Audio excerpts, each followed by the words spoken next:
Hey guys, hey, welcome to another episode of the Film Life Vlog. Hey, lately I've been having a lot of fun reading photo books, actually, from like historical books about photography, such as this one here.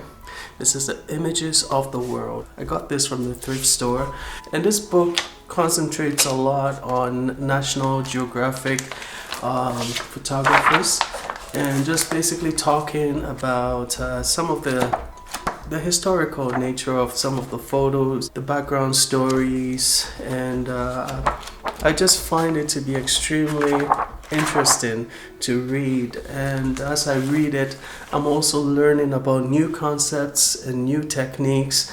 It's just really incredible, guys. I always encourage you guys to check out your local thrift store. You never know what you're gonna find. It's a really nice book. So as I was reading this book, I came across something really interesting. It was called the Red Shirt School. I'm gonna give a little background. So photography started with black and white, right? And for a very long time, black and white photography was considered to be like the serious photography. And starting from the 20s, color photography started becoming a bit more popular. But with every movement that we have gone through, every time something new comes, the old school tend to criticize the new school and deem the new school as not serious. The same thing happened with color photography, believe it or not. Color photography for a long time was considered to be not serious photography. And in the same way, film photography in general, once digital photography came, digital photography was seen as, or still considered as, really not serious compared to film photography. So that's something that happens regardless.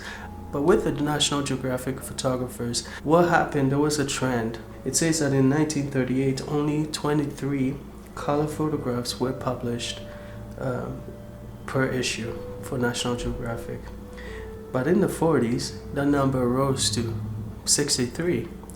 And then there was a backlash. There were a group of elitists that started calling that trend Red Shirt School. And that was based on the concept that photographers would be traveling with red shirts and scarves, colorful scarves and the likes.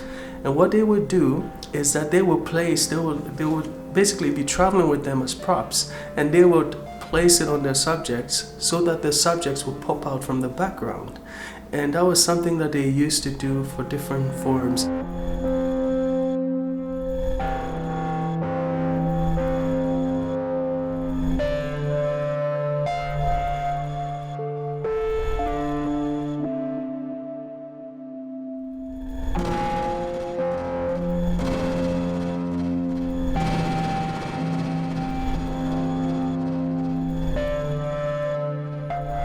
And it became quite overwhelming to the point that there was that backlash. So as I was reading that, I was like, this is interesting. I've never heard of that before.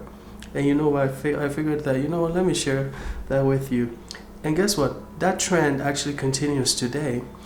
Even in digital photography, especially with advertising, what happens is that they will tend to dull the background and highlight a subject in a very colorful way, one that they want your eye to be drawn to.